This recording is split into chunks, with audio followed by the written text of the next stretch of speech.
Straight up Tennessee family. Happy Sunday. Happy Sunday. It's your boy Ruck in the building. And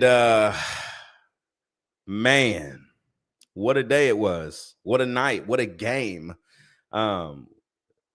Quite honestly, will more than likely be one of the top 5 best games that the nation sees in college football this year.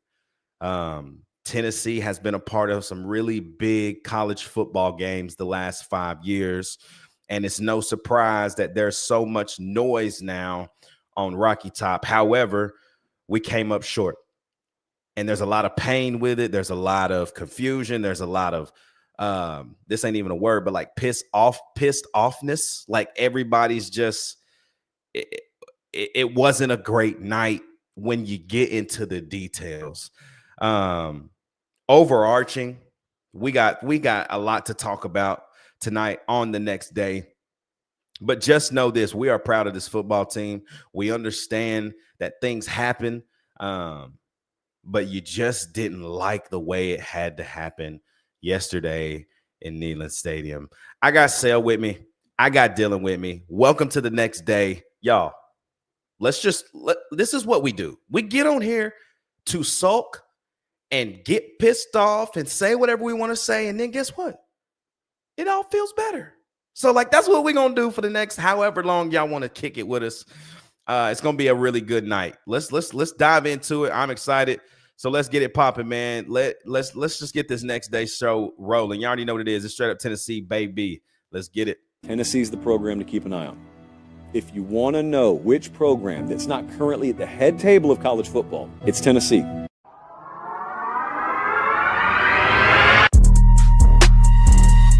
Mashak's got to go. A fire!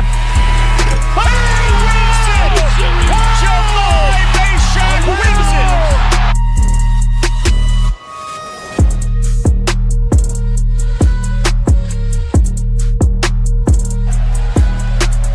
He needs a strike. Burton needs a bolt. Swing and a miss! And for the first time, Rocky Top reaches the mountaintop of college baseball.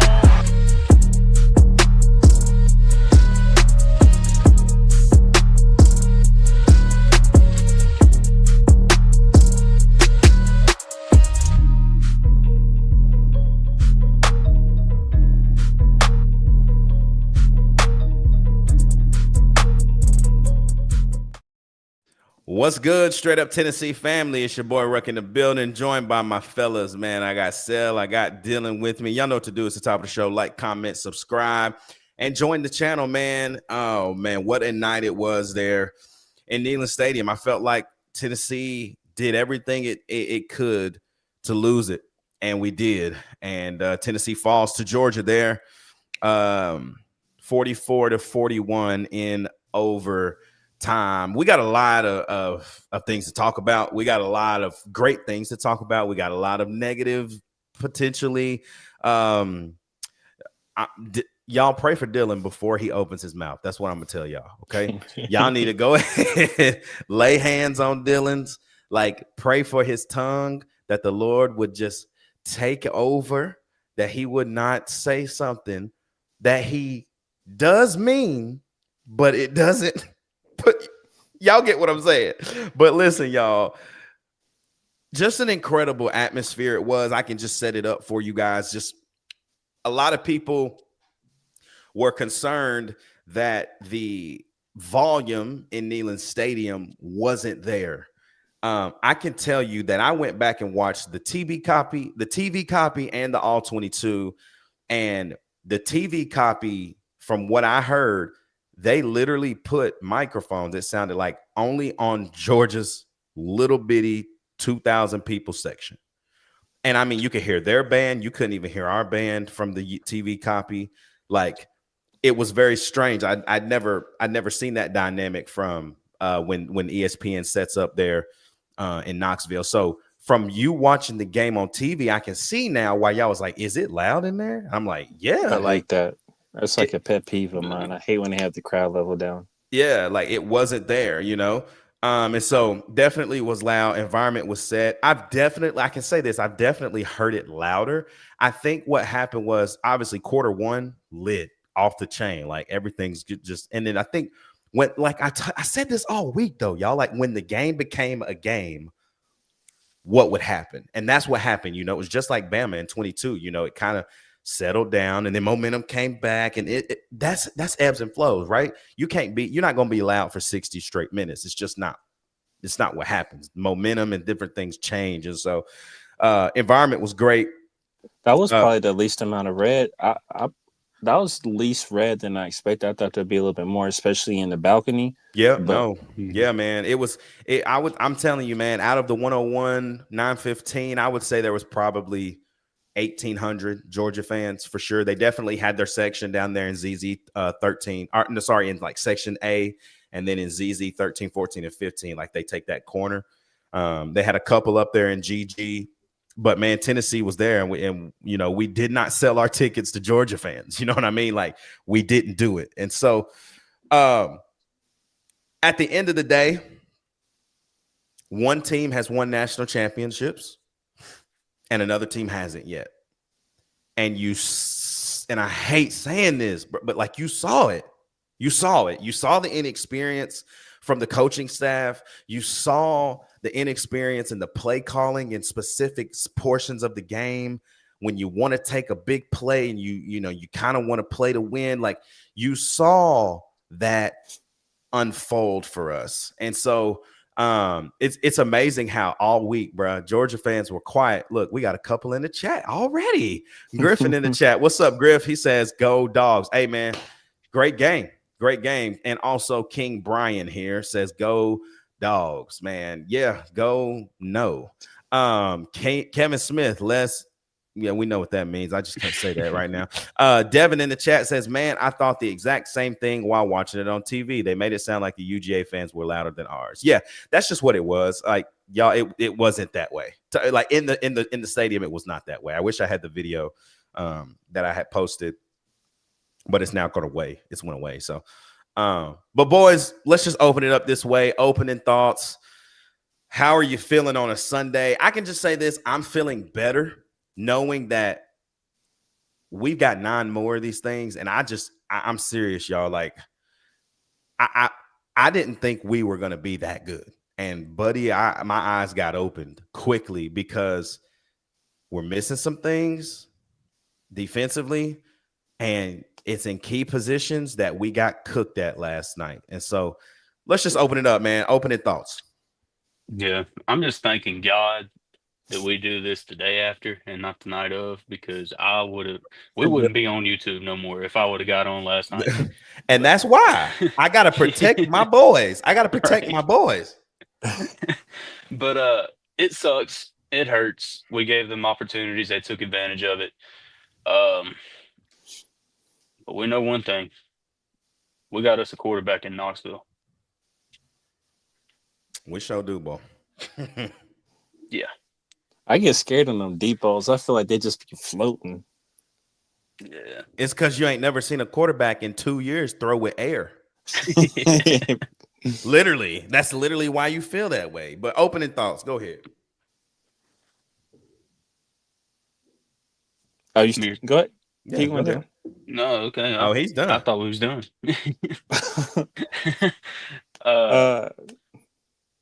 I mean, offensively, I'm about as happy as I can be. There was some stuff at the end of the game that was kind of iffy with me.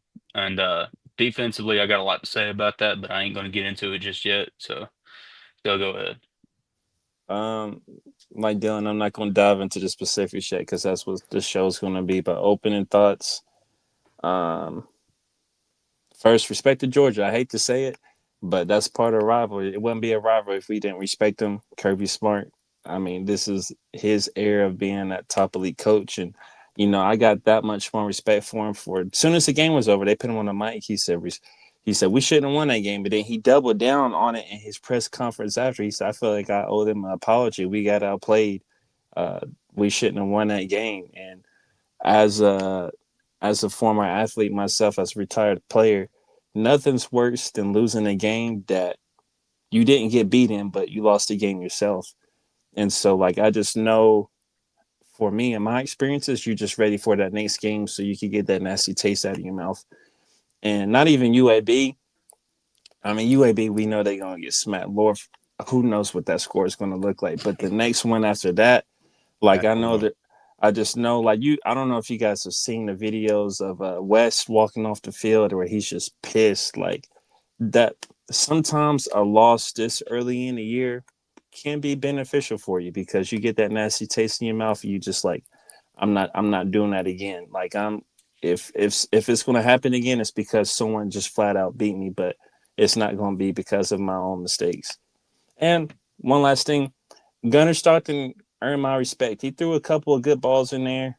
I think he's a quarterback good enough to take his team deep into the season. Respect to both him and Kirby. You see Dylan face. He don't believe. I'm biting my tongue. I don't. Here's. All right. We're not gonna get into it yet. All right, let me hit the chat real quick. Devin Arnold says, "Just imagine how the game would have went if we had McCoy and Gibson out there. They were smart to target a true freshman DB, but if he wasn't in that position, I feel like they struggled to score." Yeah, we can say that. I mean, I think they make a difference. But then you got to just like, I hate the ifs, man. I just hate ifs because you can't say that because then the whole game would have been different. Whole game. Like, would we have played that well offensively? Like, would it have been a defensive shoot? Like, you know what I mean? Like, you can't plug two guys in after the game and say we would have won. You know what I mean? Like, I don't know. Man in the chat, Kirby is 60-0 when he scores more than 35. Kirby knows how to win. That's what elite coaches do, right? Kirby has now been a head coach. This is his 10th season at Georgia? Yeah, I think he got there in the 16? 15. Nah, he wasn't there in 15. Mark Richt was still there. The Hail Mary was his first game? No, that was still Mark Richt. That was Mark Richt's last year. Hail Mary with Dobbs was with Kirby. No, it wasn't. Promise you. That was Mark Richt. I'm pretty sure. We can see remember. Georgia fans in the chat, let us know. I'm pretty sure, though. I'm pretty sure Kirby's first year was 2017. So I guess 8 years. Let's see. We're going to find this out because I need to know. Yeah, he's having started his 10 year in 2016. Yeah, you're right, Sam. I guess I just don't remember him being there for that. Yeah, Hail Mary was Kirby. Interesting. Okay. Yeah, Hail Mary was Kirby. Kirby lost on the Hail Mary. There you go. Appreciate it, All chat. Right. Look, boys, before I dive in, look who decided to join us. Look at this. What's up, C2? Oh, okay. He can't hear. Bye. No, I'm just kidding. C2, what's up, man? What's up, y'all? Why you sound so mad? What's up, y'all, man? Bro, I just got off. I'm on 7 straight days of work. That's why I sound so mad. Hey, listen, man. Opening thoughts, man. What's up?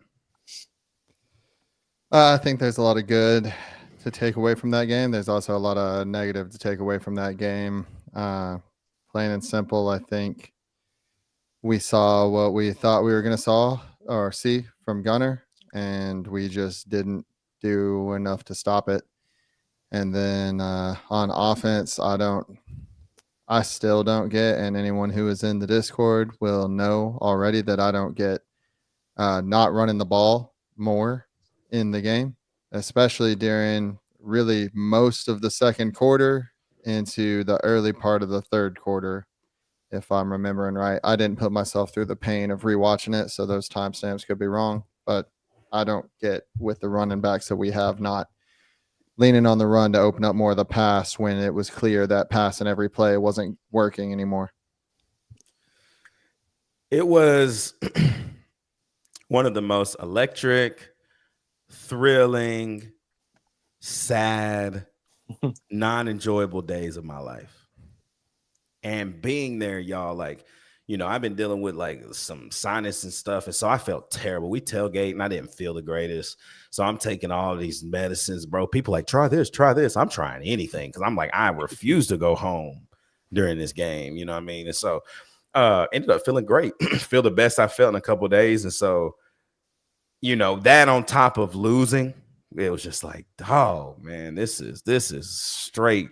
This is turd, man. And so, I think let's start it this way, boys. I want to just talk about the overarching. So I'm gonna give you kind of this drive summary. I always like to do this for our bigger games. I kind of like to break down our drives, not all of them, but kind of the key drives of the game, and just give us kind of a look at kind of what this game was like back and forth. So when you open it up, like, and y'all can stop me anytime, like Lynn, and we can expound on it. So don't feel like I'm gonna just talk about this whole thing and then then we talk about it. No, like, stop me anytime. So obviously you open the game with the best 7-play drive or 8-play drive I've ever seen Heupel call, bro. Like, that was the easiest 75 yards we've driven a field ever on what is an elite team. And Joey runs in and I'm like, oh my God, like, this is nuts. Well, what happens the very next drive? Georgia, first play of the game. Bow, Kobe Young on Ty Redmond, burnt. Yep. Why is there no safety help? Like, we know that this is going to happen. Like, they did the same thing last year. The same first play last year went to Ricky Gibson, and Ricky broke it up. Yep. And they did the same play. I swear, the same exact play. Well, they go on a 6-play, 75-yard drive. Gunnar Stockton scores a rushing touchdown. We tied up. Next drive, what do? 2 plays. Chris Brazzell, 72-yard dot down the field. Brazzell is a dude, people. The dude is he's come out of his shell. And what did I tell y'all this? I think I said this last week. What is the common denominator in this receiver room and why we're seeing so much success? They all in year 2.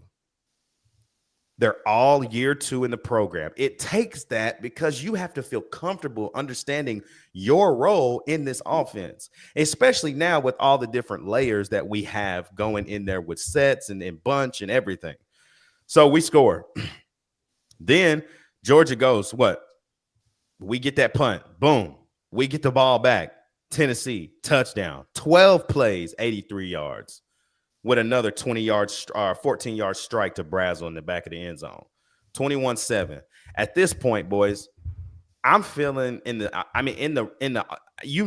Georgia's going to come back. Like, you just know, because it's just the nature of the beast. Too good to be true. But you just know, like, man, at this point, I knew, though, and I don't know if y'all felt like this watching it on the TV, but in the stadium, looking at it, just feeling the energy, at this point, I knew, like, even if we had an offensive lull, which I'm about to get into that in the second quarter, it was just a lull. It happens in every game for every team. It just happens like this. But for us, we hate it because you have such a great first quarter. You're lighting the scoreboard up. You're explosive on all fronts, and then you just hit a lull.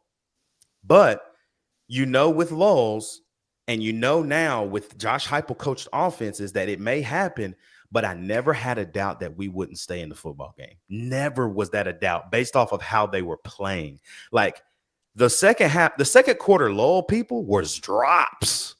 Let's just talk about the drops. Like, yes, there was one drive.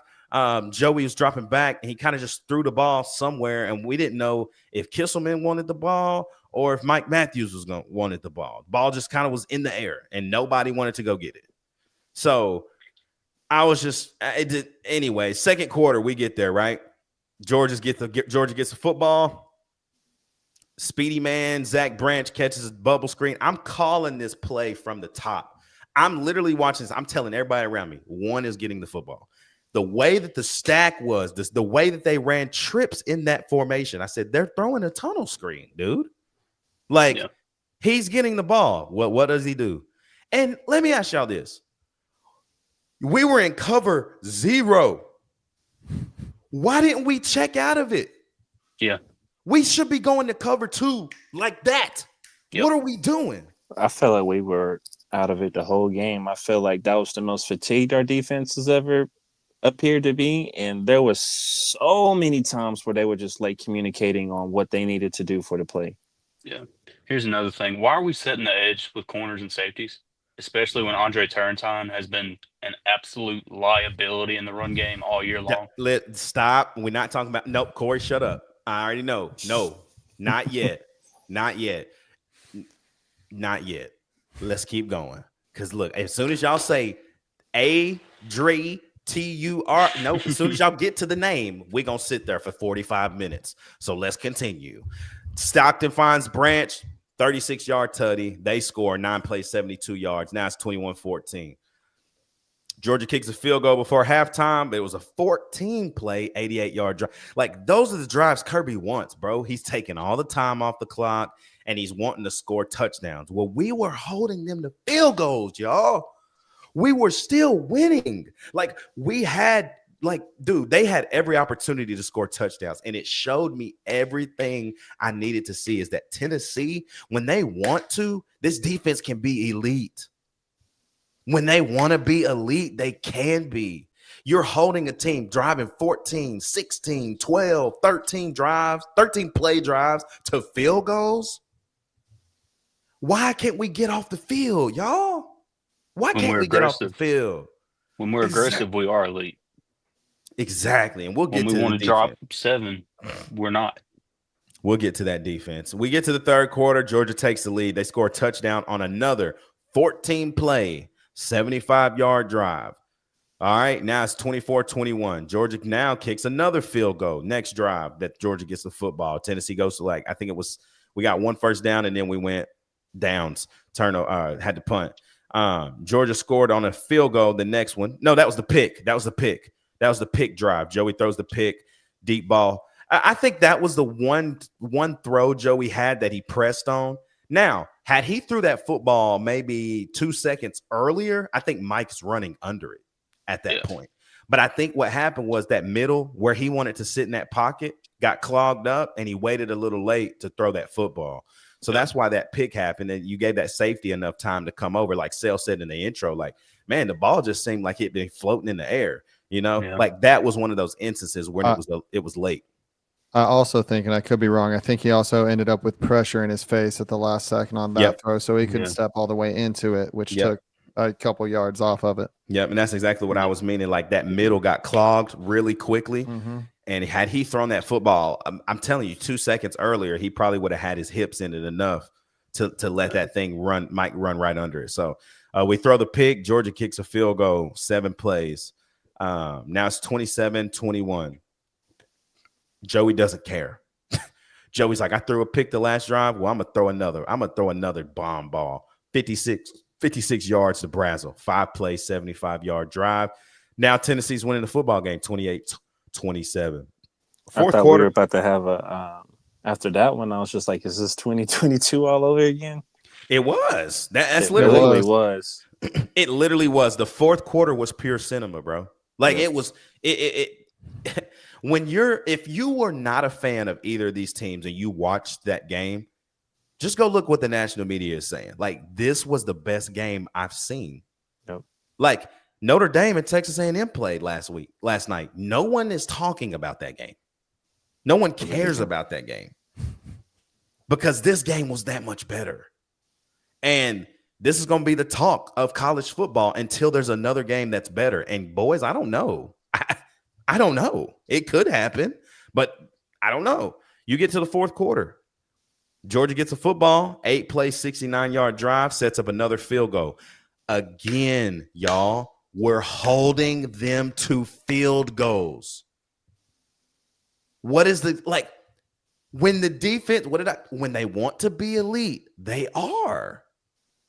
Like, they're having long drives, and we're holding them to field goals, y'all. Those are wins. Those are wins in a football game when you're giving them 3, because you now know with your quarterback and with this offensive scheme and how things are different and things are back to what Heupel likes, you have no fear in a shootout. Like, let's go score. Let's go do it. And what did we do? Next drive, Joey to Braylon Staley on the best route I've ever seen from a Josh Heupel play call. We've been hitting them over the middle. Kisselman, boom. Which, once we get to the offense, I got a lot to say. But we've been hitting them over the middle. Boom, Mike, boom, Bray, boom. Well, we run a slant and go. A real slant and go. And Braylon Staley's wide open. Tutty, 32-yard touchdown pass, 4 plays, 75 yards. Tennessee's now winning this football game 35-30. And then this is Sale's favorite drive of the football game. Gunnar Stockton fumbles the football on a strip sack with Joshua Josephs. Joshua Josephs forces the fumble. Bryson Easton recovers it. Tennessee gets that football, boys, on, I believe it was the 42-yard line. And it should have been game. Yep. And we didn't do what Heupel does. Nope. And y'all, that is the signs of a coach that is still growing. That looked like gave me Philip Fulmer flashbacks the way that went. Yeah. I've never seen. All right, straight up Tennessee family, we have our own group text. I think that's the first time in its existence where we have been that divided on how a drive went. And long story short, at the end of us going back and forth, I said, I guess we'll see at the end of the game about if that was how it's going to affect the game. Here we are today. No balls on that play call on that drive, if you ask me. I know I can't remember it. I haven't got to rewatch it. I haven't been able to find, because that's really the only drive I want to go back and rewatch. I think there was a penalty false start maybe at the beginning of it, and then 3 straight runs. But that drive there, I know there's multiple reasons that can turn the game, but that drive cost us. Yep. It hurt, man. It hurt. And once here's what I think happened. And this is what I couldn't say via text because I'm in the middle of Neyland Stadium watching this game, hands sweating. I'm sweating. Like, I was like, I can't text. I want to, but I can't. So I'm going to just say it vocally. After the penalty sale, I think that's what mentally triggered him to go conservative. The penalty screwed the drive up. Every single drive where we end up in 1-15 or 1-20, go look at the result of the drive. Punt. If we are behind the sticks on first down, Heupel's done with the drive. He's just throwing it away. And that's what happened again. And for us, the fans, the casuals that's watching this game, we're like, bruh, put it away. It's 15 yards. But he's looking at it as an analytics, down and distance, yardage. Man, listen, if we go for it, like he's thinking this. If we try to go score a touchdown and we make mistakes and they get the ball back, now all they got to do is score 1 touchdown. They ain't even got to do nothing. Now, if I kick a field goal here somehow, now they have to score and get the 2-point conversion. So, like, analytically, you're like, makes sense. But that's not his personality. Like, he is an analytics scheme kind of dude. But we're used to, like, bro, F this, bro. Let's go. Like, he did it all game. Why did it change for 4 plays? So this is my issue with it, is that while all that's true, this isn't Kentucky or Vanderbilt that we're talking about. This is the reigning SEC champions. It's Georgia. We haven't beat them in 9 years. When you get an opportunity like that, you got to put the dagger in their back. Yep, and we didn't. And so we kick a field goal. Go ahead. So after the penalty, where did we start to drive? I think it was on the 42. Because he kicked a 48-yard field goal. So that means we got the ball at the 42. We got it down to, that means we got it to what, Dylan? The 32? 37? I think it was the 37, and penalty called it back 5 yards, and it made it 42. There you go. Pitiful. But if you do go back and watch that drive, Sale, you will see they literally went into what is called a 2-zone B, which is a cover 2 zone, but they're bracketing your outside guys. What this does is it quite honestly, we didn't throw the football anytime they ran that in the game. Well, let me say that. We did throw the football, but they were either drops or incompletions. And the only way that you can run that well, knowing the game, and Dylan can vouch for me, the only way that cover 2 bracket works well is when you have short fields. Because now you ain't got enough yards to spread it out. You see what I'm saying? So we're on the 37-yard line. Now they're like, oh, we're going to play cover 2 brackets, and force them to either run the football, which is what we ended up doing, or trying to force something and it be a pick or something. So, while we could have probably still schemed something up to throw the ball, that's what they were seeing. And I understand that. But again, bro, it's no, this, like Dylan said, this ain't Kentucky, bro. We got to go for the kill. And we ended up kicking a field goal, 48-yarder. He hits it, 38-30. Well, Georgia makes a drive that on 4th and 6. He put in the bucket. After a push-off, let's talk about that. Let's talk about that. Let's talk about that offensive pass interference that wasn't called. Is this the Humphreys touchdown? Yep. I don't know if I agree with that one. Go watch it. I'll be devil's advocate on that one. Go watch it. If we're talking flags, Georgia was holding that whole second half anyway, but it didn't matter. So. It didn't matter. Even on that play, great ball. Yes. Go watch the play, bro. Watch where his hands were before he. How was that? There was no separation on the route. Go watch the route. 0 separation until they crossed over the end zone. And you just go watch the play. Did Stockton roll out in the pocket on that one? Nope. To the right? He was patting the ball. No pressure. Because it's 4th and 6. You thinking we dropping. We played man-to-man on 4th and 6. And got beat with no safety help. Again. Yeah. And guess who was on that side of the field? Oh, never mind. We'll talk about that later. The 2-point conversion play, that's just a classic pick play. Depending on who's your referees that game, they're either going to call that an offensive pass interference or they're going to let it slide. And they let Georgia slide on it because Zach Branch just ran an incredible route because that's just what he's good at. And Georgia tied the game. And so, we go to overtime. We do nothing that drive. We kick the same day. Oh, about cussed. We kick the same field goal that we just missed to win the football game. And we hit it there in overtime. And then we get gashed on the first play in overtime. And the rest is history. Georgia wins the football game 44-41. I have a question. Go for it. The false start that pushed us back 5 yards where Heupel said bumper, run another play. We're going to go ahead and kick with 7 seconds left. Yep. If us being couch coaches, do you think we still should have ran one more play or because there were 7 seconds left? Yes. And before that play, should we have ran with Bish or anyone else besides Joey to get a little bit more yardage? So 2 questions. So if you run before the penalty, do you do it with Joey or do you do it with someone else? And then 2, after the penalty, do you still run one more play? Before the penalty, you let him kick because you already put him out there. Yep.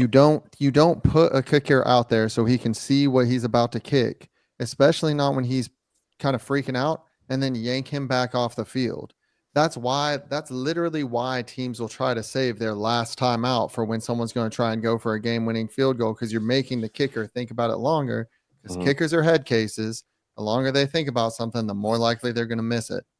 But after we lose that 5 yards on the penalty, I don't get trying to rush out there and go for a kick because the kid was already freaking out and you just made it 5 yards harder on him to make it.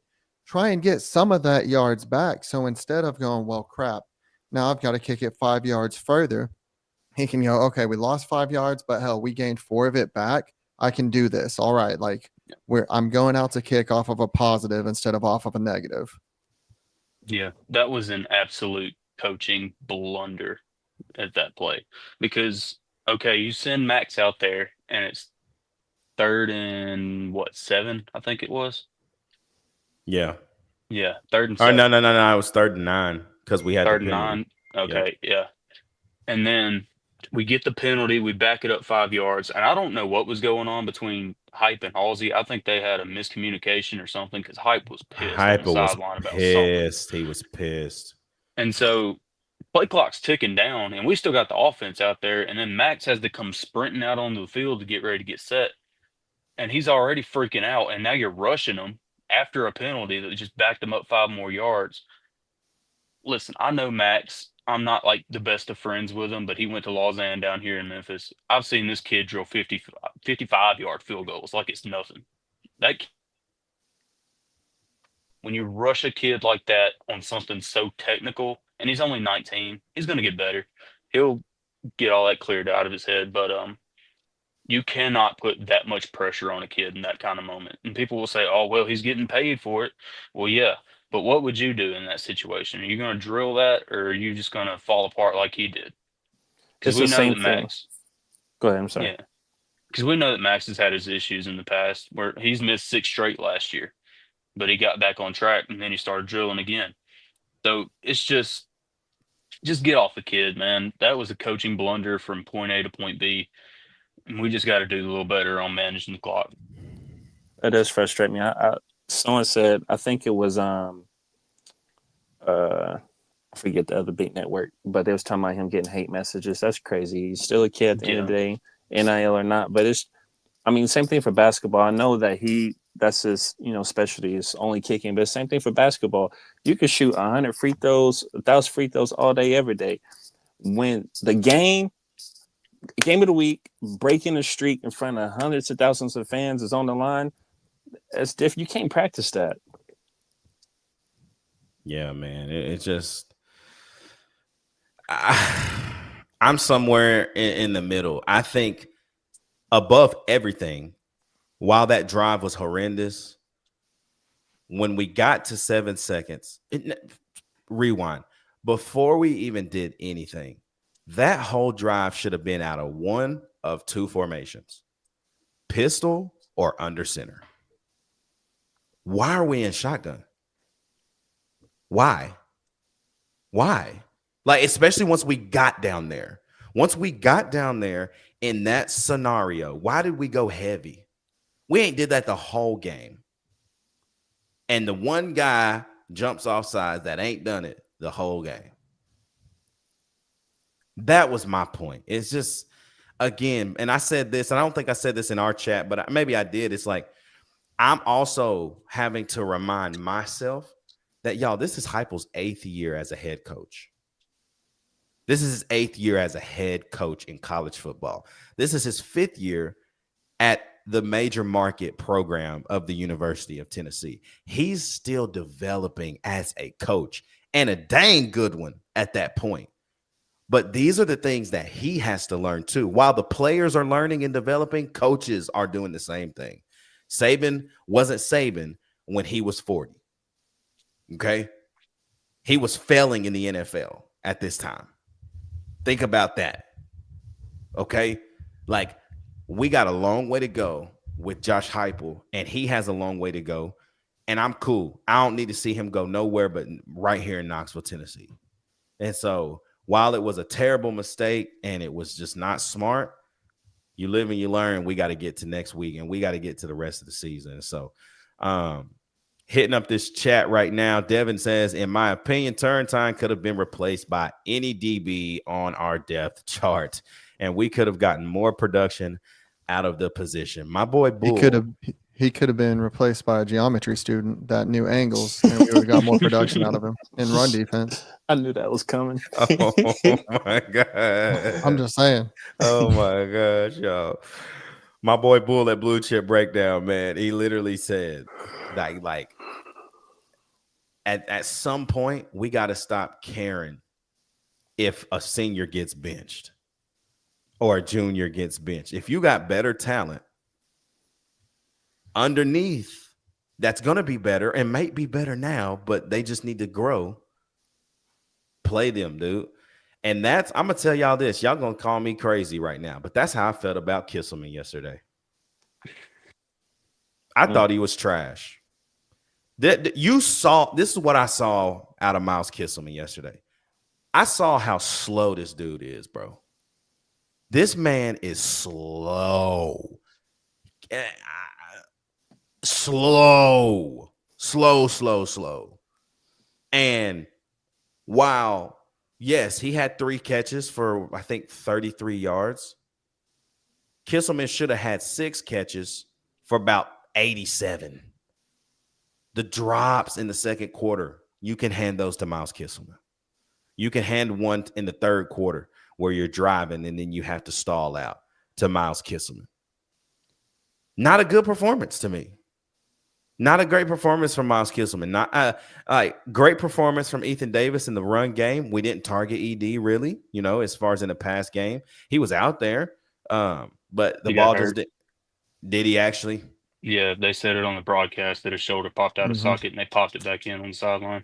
Nice. I did see him running off like couldn't even feel itself. So, look right here. My man Devin says I agree on the Kisselman take. Also, he did look slow, and if you're gonna be that slow, you better not drop the ball. That's the problem. He ran a shuttle, kind of like a shuttle dig, where you kind of force yourself to look like you're gonna run a sail route, but you shuttle in and take a dig. Yep. And that was on 3rd and 8. And he was 12 yards past the stick, or he was 4 more yards past the stick. So it would have been a 12-yard completion. Hands on the ball, perfect ball from Joey. And he lets small 5'11" safety break up that pass. And that can't happen, dude. Yeah. Here's the thing on the defensive side of the ball with Turrentine as a senior. Maybe a freshman also gets beat on that massive run play they had, or screen, I think it was. But at least then, when I look at it as a fan, I'm like, all right, that was a true freshman getting beat. Like they made the wrong choice. That's something they can learn from. This is Turrentine's 5th year playing? I believe college ball. You have the option to run towards the sideline and push him back inside where you may have help coming, or try and take the inside from him when there's no more help behind you. Because guess what, dummy? You play safety. And for some reason, you choose to go for the inside angle. How do you not know that 5 years into the game? All right, y'all, let's talk about defense since we're here. Thank God. Let's just go ahead and talk about defense, and we can end the show on a positive note with offense. How's that? Sounds I good. don't know if that'd be a positive. What, you don't think the offense was positive? It's No. at least more of a mixed bag. At least more of a mixed bag. Yeah, I just have a problem with Not running the football? Yeah. No. Star is a pro. I don't know how y'all feel about it. I said it last week. He's my RB1. He's a top 3 round pick in my opinion. If we let him show it. Yep. He's definitely that guy. Let's talk defense. I don't have much to say, so I'm going to leave the floor open to you boys for this. Only thing I have to say is Georgia picked on Ty Redmond big time, and he had a couple of instances where he was in the right position and it didn't work out well. But for the most part, all of Georgia's passing touchdowns were on Ty Redmond, except for the Zachariah Branch slant, or the Zachariah Branch bubble. So pitiful performance. If I had to give a straight F plus, I guess that's what they could get, because you did win on some third downs.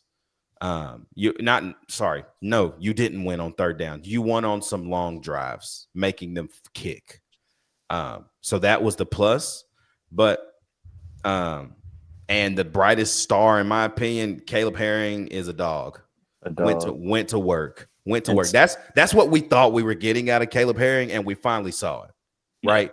He's a dog. And Joshua Josephs is a dog. Like, those two guys, man, like Josh Josephs is about to go make him some good big boy dollars.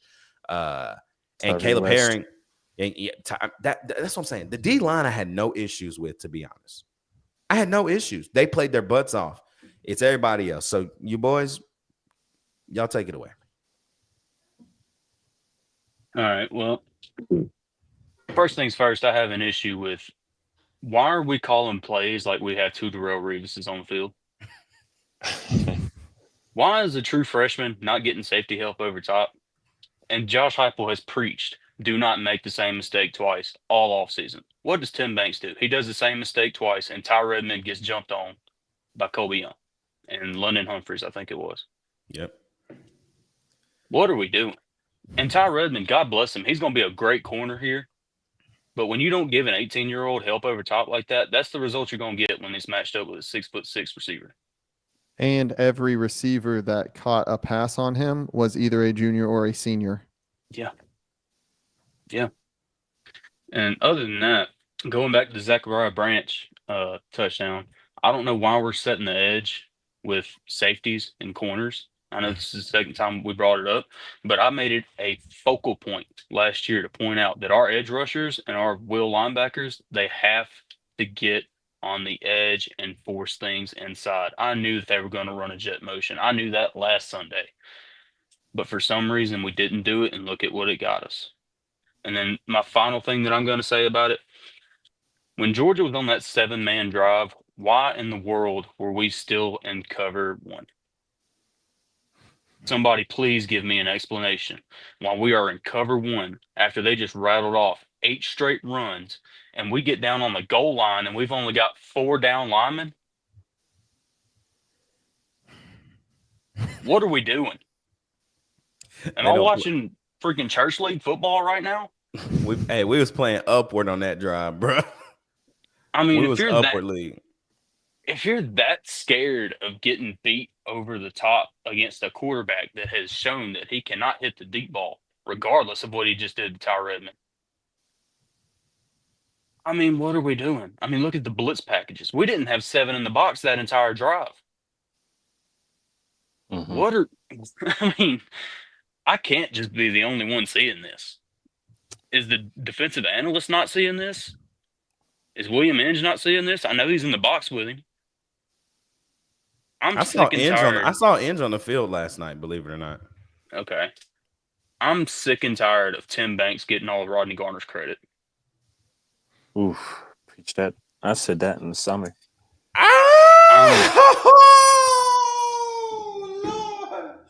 I'm sick and tired. He said it, y'all. Oh. I'm sick and tired. If you ain't got your sunflower seeds, you ain't got your popcorn, go ahead, just get your gather around the campfire because I'm about to go off. Oh. I'm sick and tired of when we don't have the pressure from the defensive line. This defense falls apart. Why is that? Is it because the guy in the box don't know what he's doing? Because I'm starting to believe it. I mean, I've watched so much football, high school football, pro football, college football. I have never seen a defense take 20 minutes to adjust. It took you 20 minutes from the start of the second quarter to the midway into the third for you to figure out, hey, I might need to stack the box here. What is that? Yeah, it took longer than 20 minutes for us to adjust to some things because some things we didn't adjust to the whole game, Dylan, on defense. At all. What was the one thing I said we needed to stop to win this game as far as passing goes? What did I say we needed to limit on their end of things? No, I don't remember. What was it? Yak. Yeah. Yards after the catch. Anyone know how many yards total passing they had this game? No. Yeah, it was like 304, right? 300. How much of that you want to bet was yards after the catch? Probably 3/4 of it. Close. 197 yards Over after half. the catch. Over half. 197 of 300 yards is yards after the catch. So you're telling me that we couldn't adjust to that at all. We couldn't adjust to the fact, and yes, we got beat twice on a deep pass when we left our freshman out there. That was 2 of the 4 deep passes he threw all game. So why on God's green earth are we playing 7 yards off people in key moments of the game when we know he's going to throw it short? When we know he's going to throw it short. It took us to that very last Georgia offensive drive to stop the bubble screen. You remember that? We played what? We played cover 2. And when you're playing cover 2, if you guys don't know, your outside corner, they play a hard flat. That's what it's called, which means it doesn't matter what's going on 5 yards behind them. They are staying in one spot. And what happened? As soon as the ball was thrown, what happened? Play was blown up. 4th down. And they punted. Gunner threw 13 passes behind the line of scrimmage. 13. Wow. Hey, the bro, yards per attempt were 9.1. This joker here, Bro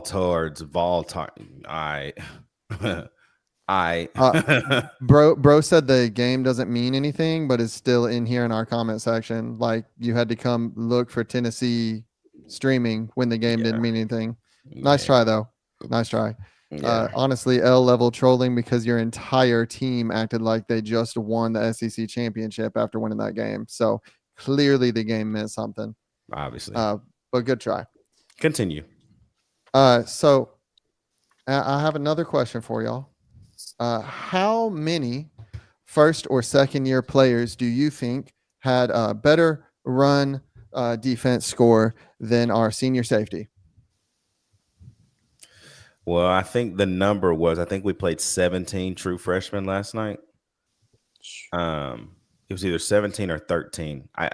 For some reason 17 feels right. But let's say maybe 8. Keep in mind they have to have played like a certain number of snaps for PFF to grade them. So not all of them. Okay. But every single one that played that number of snaps graded higher than him in run defense. Every single freshman or sophomore that played that enough snaps to get graded scored better in run defense. Turn time was technically. Did he come in when Heupel first got to Knoxville? Right, he was in Ohio State and then transferred in. Did he transfer in the year that Wesley Walker and those guys did, or was it the year before? I think it was that year. So that was 2021. Yeah. Yep. I got one more stat for y'all. How many offensive snaps do you think Georgia took last night? 87. Stupid number. It was 88, right? Was it not 87? Higher. Really? I felt like old school football. What? How many? It was 96. Wow. I thought it was 87 because Tennessee got 70, right? I think it was somewhere in there. It was 96 plays that we gave them. Get off the field. Mm-hmm. Just get off the field, man. I don't know. I'm going to end up saying something on here. It's going to get me off of the channel, bro. But to answer your question, modern professionals, we can, but we'll get to that in a second. Andre, I'm not done with Andre. Why are you going to shove that man in the back on an uncatchable ball, which, yes, shouldn't have been pass interference, but could have easily been unnecessary roughness, even if it wasn't pass interference, when we had them stopped on deep in their own part of the field? You're just going to shove that man in the back. 5th-year senior. What are you doing? You know this ref crew is going to throw a flag because they have been all over Georgia this whole game. And the refs aren't the reason we lost. I don't want anyone to hear me saying that. But Georgia is the new Alabama when it comes to the amount of bullcrap that they can get away from. And when it comes to holding and all that garbage. That's my question. You just decide to give them a free first down. We had them stopped. Where's the preseason SEC conference? Where's that? Birmingham or something? mm-hmm. It changes every year. Well, they need to have a whole session or just a dedicated conference to what in the hell do you have to do to get a holding call? Like, it's not just this year, bro. It is every freaking year. Lance, I ain't acting like nothing. They literally had defensive linemen in chokeholds. They did. And was just getting let go. So, yeah. I got one more question. Where is Josh Snell? He Did we must just not, donate him a scholarship? he must not be that guy. I mean, we were looking for D-line depth in the portal for majority of the offseason. And then we finally get one, and he is nowhere to be found. Is he that bad? Because why did we take him if he's that bad? I'd rather be a man less than have somebody trash. Yeah. He must not be good though. That's all that's what I know. When you're down Jackson Moy and David Hobbs, you need somebody in there. So even if he isn't what you want him to be, he at least needs to be on the field because we were sucking air on the inside for the majority of that second half. There was a couple of third, fourth downs late in the game where Bryson Easton was on the sideline, kikiing with what's the name from last year? They zoomed in. Amari Thomas. Yes, I'm like, wait, this is a pivotal play. Like, what in the? That's leadership. What do I know? That's the 5th-year senior over there doing that. Captain. Yep. I didn't want to say it, but Devin said it. The first play from scrimmage in overtime for Georgia, the long run they got, 2 terrible holds that I seen from the TV screen and couldn't buy a flag. Georgia did not have a hole that large the entire game. So how do y'all expect that even happened? That's the thing that I'm saying. That was their longest rush of the day. Again, I There just were say actually 52. 3 holds. And I think the last one was on Tarrantine. I don't even know why you were holding him because he wasn't going to make the play.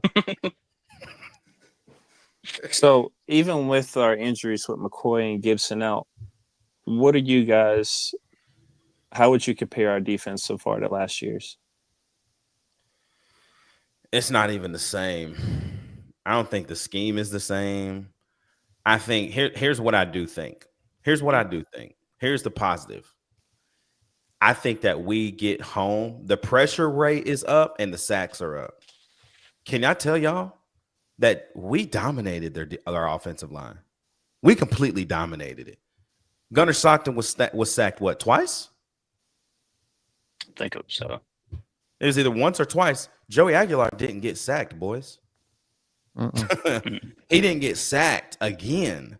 And so what I'm saying is that the defensive line played well. They played great. But it's a sale. I think that this year is bend and just don't break. That's got to be our motto. 3 sacks for us. 3 sacks. Yeah. Bend. Oh yeah, because of the strip sack fumble. Yep. So it's this year. The motto is going to have to be bend, bend, bend. Oh God, bend again, and please don't break. Can I propose an idea? Shoot it. What if last year's defense wasn't that great and we just played terrible offenses? Think back on it. I mean, who really challenged us other than Carson Beck the second quarter of Georgia or second half of Georgia last year? Ohio It State. wasn't Alabama. It wasn't OU. Ohio State. Ohio State did it. And look at what had happened. Man. Tim Banks is a fraud, dude.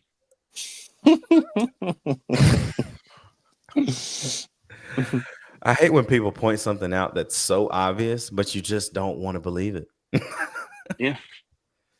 He said, y'all D-line dominated us in the 4th quarter, not the whole game. We killed y'all line in the 3rd quarter. That's not true, Lance. I don't know who number 52 is on y'all's line, but he was getting exposed all game long. That right tackle, he is not good. I hope he's a true freshman. And for some reason, we were still in cover 1 because we didn't want to challenge the guy that's obviously not playing well on their offensive line. Let's not blitz or anything like that. Nah. Lance, and look, bro, I'm not a homer. Like I'm a Tennessee boy through and through, but I'm the realist. Georgia, I don't think there was a moment in the game other than when I think it was there was a 14-play drive where Georgia ran the football pretty much that entire drive. It was to open the 3rd quarter, and that's what you were saying. We killed y'all's line in the 3rd quarter. That was one drive in the entire game. That's what I'm saying, Lance. Is there was one drive in the 3rd quarter where Georgia's offensive line worked. And it was the opening drive of the third quarter. That was the only time that offensive line was great. He said, we ran the ball down your throat first and second possession. But what happened the second possession? Y'all punted the second possession after 3 plays for 3 yards, actually. Yeah, so like that's not that he's talking about first and second possession of the third quarter. That's what I'm talking about. Their first possession of the third quarter, yeah. Their second possession of the third quarter was 3 plays, 3 yards, and a punt. So exactly, that's what I'm saying. So that's what I'm saying. It's like, no, Lance, like yes, y'all definitely. Then that first drive, dude. Yes, that first drive, I was like, okay, Kirby had one of his long boy drives that he likes to do, and I was like, dang, they're settling in. And that's when I was like, shoot, man, this might be wraps if they settle in. But I saw what I needed to see out of this team. And I really do think that that's the stuff that might propel Tennessee to being great. I don't think we'll see Georgia again this year. You know, a lot of people are saying, oh, they're going to play each other again in the SEC championship. I think we got to handle our business. Tennessee should definitely be in the college football playoff. Like, this team is a team that I wouldn't want to see in the playoff, strictly because offensively, which is what we're going to move into, you got what you need. And Sale has said this, y'all, from the dang Syracuse game, out of just pure love for the dude. Like, I think Star Thomas needs 15 to 18 touches. They ain't got to be runs. Get them in the pass game. 15 to 18. Maybe 3 of those are passes, right? And I still think Deshaun Bishop deserves that 12 to 15. I think Peyton Lewis says, man, he's in that spot right now where you're a spell guy. Like, these two dudes are exhausted. You got to go play. Star Thomas, man, I'm lining him up in every way I can. You know, why can't Star Thomas be our Cash Jones? Right? They bring Cash Jones in every third down, whether he's getting a ball or not, because this is the third down package, because he's the best receiving threat out of the backfield. And if y'all know y'all didn't see this on the TV copy, but if y'all ain't seeing, and it was in the first quarter, they was on the third down. They brought Cash Jones in. They put him out wide at receiver. He ran a simple go route, y'all. And I'm talking about, I don't remember who was guarding him. This dude was probably 10 yards past the corner, wide open, and Gunnar Stockton didn't throw him the ball. I'm dead serious. This dude was butt naked. And so that's what we need. But overall, y'all, man, I got so much that I could say about the offense. But again, y'all know me, man. I can go on forever. I am happy that we are in our bag offensively. Shout out to Adrian, man, my boy in the chat right now. He's been a member for 21 months. Shout out to you, Adrian. Ruck, Dylan, C2 and Sale. The power crew is right here. And so what I will say to Lance's credit, where they did run all over us, was in the short passing game, like we kind of brought up earlier. Yeah, I mean that's they wrecked us on. That's an extension of the run game, bro. That's why they do that. You get the ball in space and let your guys go make a play, and that's what Georgia can do to be successful this year. I will say this, and again, like, I'm not a homer, bro. Like, I love Tennessee, but I'm the realist. Like, I do think. Like, I think Tennessee can definitely go 10-2. They could in a crazy world, who knows what could happen, right? Like Sale said, this could ignite something crazy in Tennessee and they go and be undefeated the rest of the season. Like, who knows? But there's a world where Tennessee goes 8-4 still. There's a world where Tennessee still goes 9-3. Like, but I do believe, like, from what I saw out of Georgia, like, I do think that there's some games they might lose this year still. All this talk about how good their DBs were, I don't know if that narrative is real. I'm gonna be real. I don't know. Like, and maybe was it a fluke game, or was it a good, like, was it just are we just, are we better? I don't think it was a fluke. I mean, because when you got somebody getting snagged on twice, yeah, that ain't fluke, bro. That's just snagged. You got snagged on twice, mossed. 50-50 balls, and we winning them. Yeah, but Georgia's supposed to win those, right? Like, that's all we heard all week. And that just wasn't the case. And so If that's Georgia, if that is the Georgia team, that's their identity for the rest of the season, like they will lose more games. I promise they will lose games because our wide receiver core is getting better for sure. I would say that this group is. I said this before the season started. This is the most talented we've been at receiver, but who are they, right? And I think we're finding out that this group is great, but. What do you think, man? What y'all think about this offense and what it can do going forward? I'll start us off. Yeah, go ahead. I think we all know that we have Joey as a quarterback. I think we gained a lot of respect for our receivers. Everyone thought it was going to be Braylon after week 1. Brazil showed up and showed out last night with a couple of head taps. But for me, I understand starting off 14 for 14, 2-3 tuds, hell of a start. But Rut just said it. I just have a problem with not getting the start the ball more. Star is a star, and I'll say it until I'm proven wrong, but I don't think I will be. I think the play that sold me yesterday, I don't know if y'all saw it, but when they came in the backfield and he spun off and still got a gain out of it, I was like, that's all I got to see. That's RB1. That was very Dylan Sampson-like. Very. Yeah, I have problems with a few things. Don't get me wrong. I saw a lot of great things from our offense. I think we all know beyond a shadow of a doubt who Joey is now.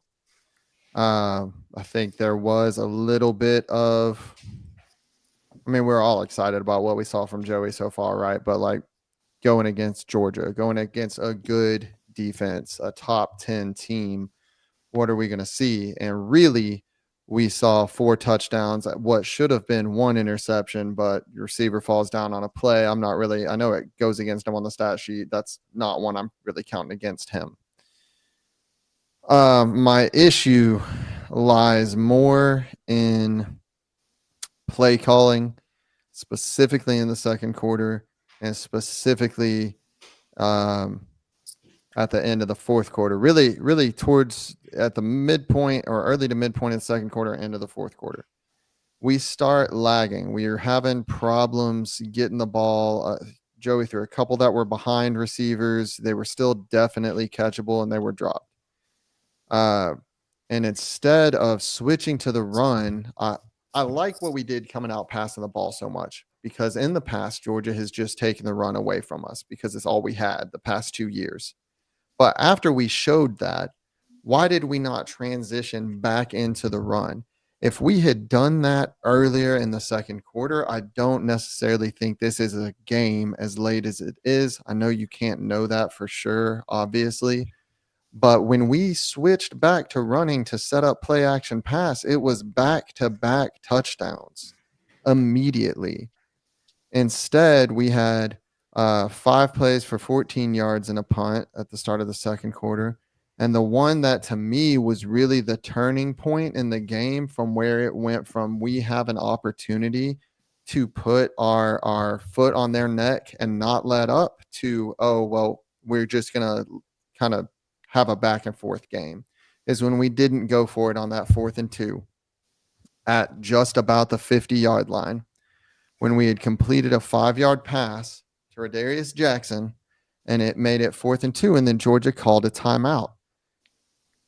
I don't get not going for it there. I don't. Your defense is tired.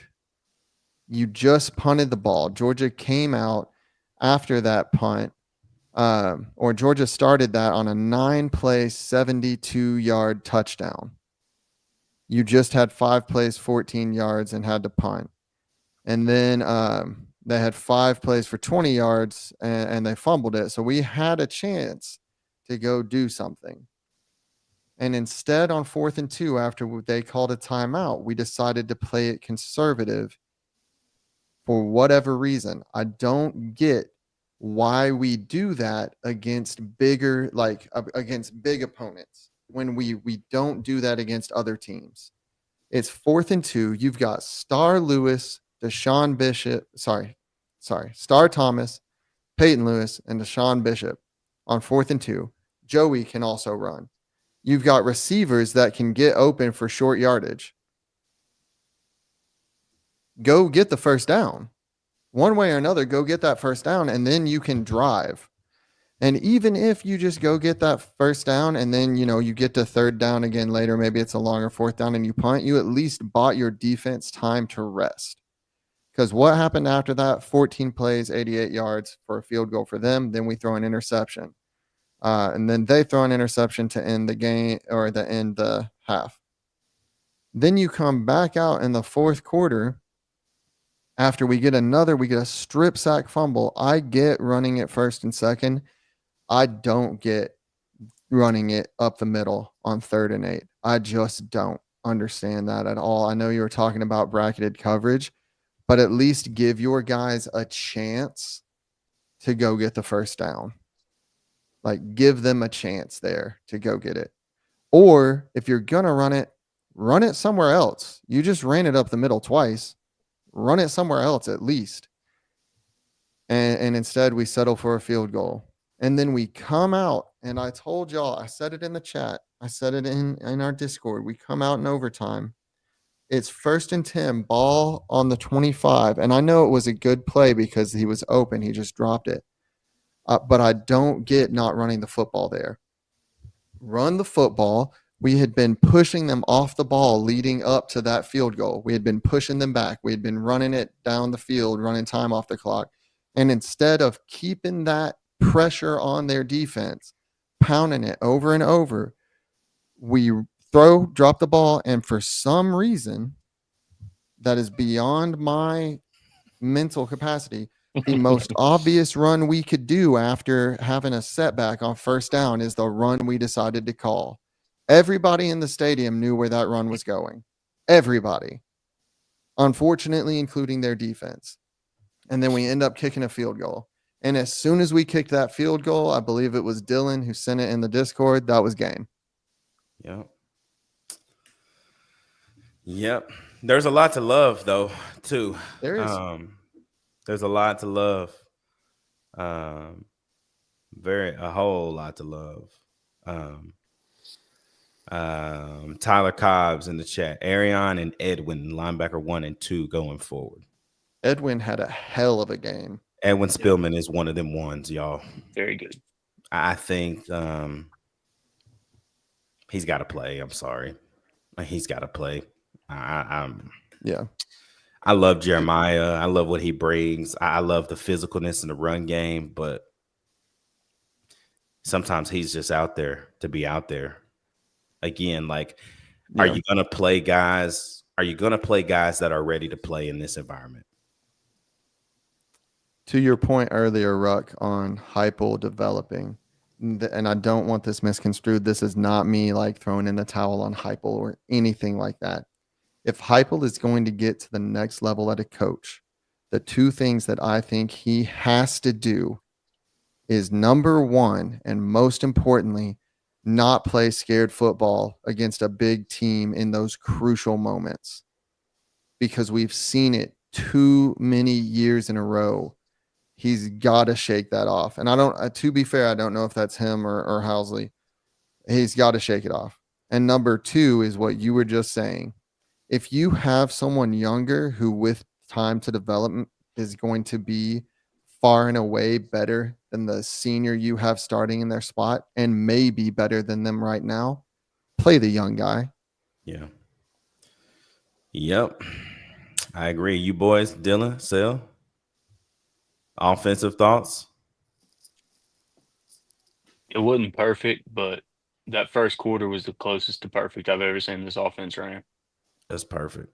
If we can harness that and just refine it and keep doing that as the schedule goes on, this can be a really dangerous team going into the end of the year. But we got to get better on defense. We got to get healthy. And we got to just play with some confidence, man. That's really all it takes. The SEC is wide open this year. Wide open this year. It really is. I don't see any two teams in this conference better than the game that we just had yesterday. If we can keep doing what we're doing, and we're going to have to upset some folks. It's going to be a climb now that we've got a loss. But if we keep doing what we're doing, we're going to be in good hands. Let's get healthy. Let's get out of UAB injury free, and let's just be ready to play, y'all. You know what I mean? Like, let's be ready.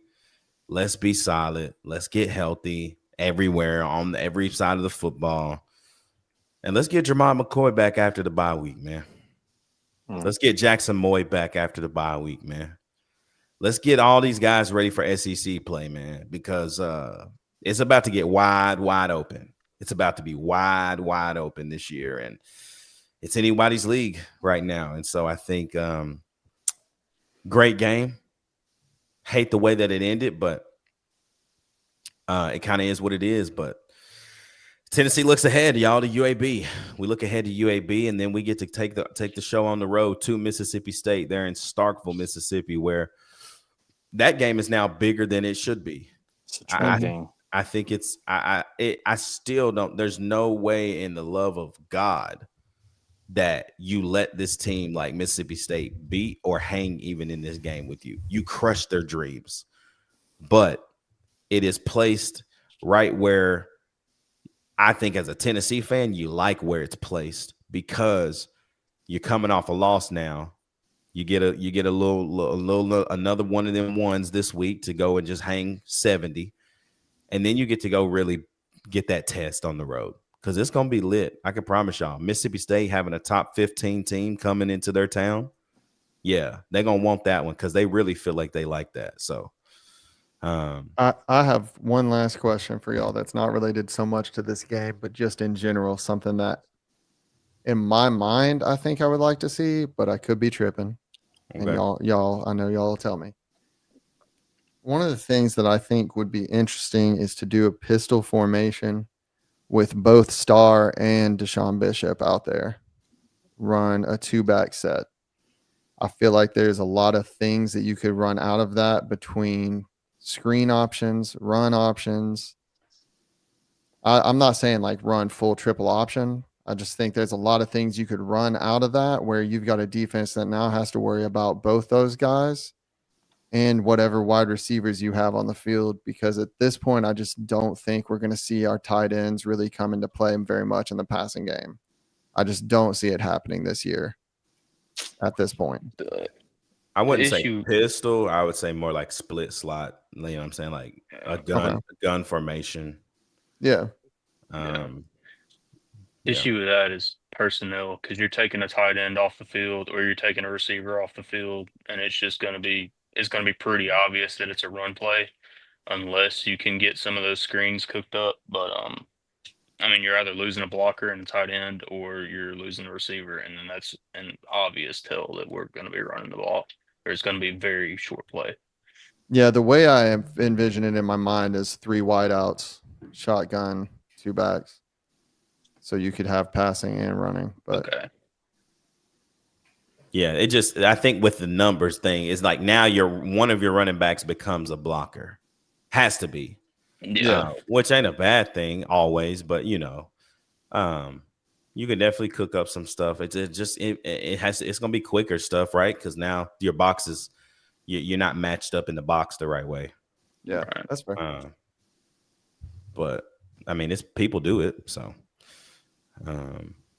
But yeah, boys, final thoughts, man. Closing this one up. Let me let everybody in on what's going on this week at Straight Up Tennessee. We will be live tomorrow for the Who Is UAB show. Got a good scout on them. And we will not have a midweek chat this week, but we will still have a one more day.